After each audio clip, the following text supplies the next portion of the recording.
He and his girlfriend weren't the most romantic couple. Their idea of spicing up their relationship was making out in the dark. He came over to her house late one night when her parents were out of town, and they lay down on her bed together. He turned off the bedside lamp, held her hands in his, and began kissing her gently. The thing about the darkness is that it heightens your other senses.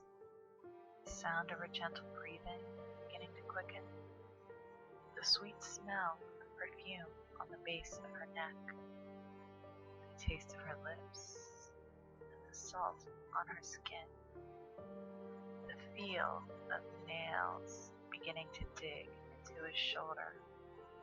Despite the darkness, his eyes snapped open as he realized that both her hands were still clasped firmly in his own.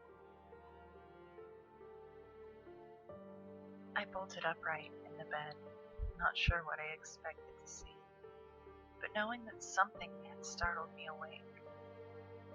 Moonlight filtered in through the window, and I shivered despite the unseasonably warm temperature.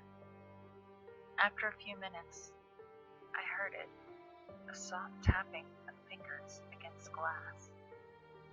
Slowly, I turned my head to the window, expecting to see some horrible creature lurking there with sharp fangs and terrible claws. But there was nothing. There wasn't even wind to knock branches against the window. Cautiously, I slid out of the bed and looked at the window, feeling relieved that there was nothing outside. Just hearing things, I murmured, coming back to the bed. I wasn't used to sleeping alone, but my partner was away on business. Surely it was just a change in routine startling.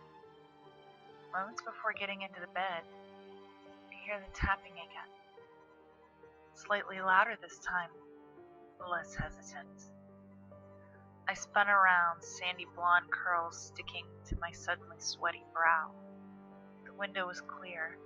A still and empty sky allowed the full moon to illuminate the ground below, revealing no one or thing outside. This time, a loud banging behind me, like fists pounding on the glass, trying to escape. Against my better judgment, I crossed the bedroom to the bathroom, resting my hand against the warm wooden door before pushing gently. A bit of moonlight spilled into the room. Nothing different or odd. Nothing to jump out, but I shivered again and leaned over to light a candle I knew would be to my left. The warm glow seemed much brighter than normal, and I jumped when I caught my reflection. It's just me. I trailed off as the me in the mirror raised its hand before flashing white fangs and shattering the glass.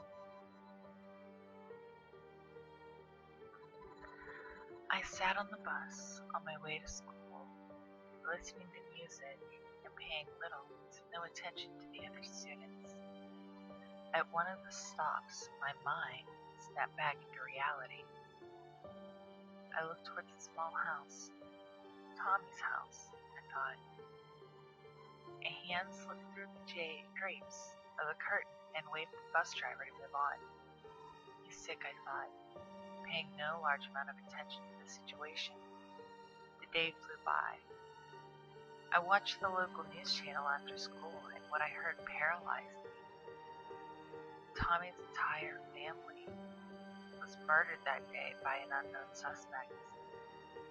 After hearing the news, I moved back up to my room and quietly fell asleep. The next day, I sat on the bus. We drove past Tommy's house, and the bus driver, unaware of Tommy's family's fate, stopped at his house. I was about to get up and explain what happened, but something caught my eye. A pile of hands slipped through the drapes in the windows and waved the bus driver to move on. I sat on the bus.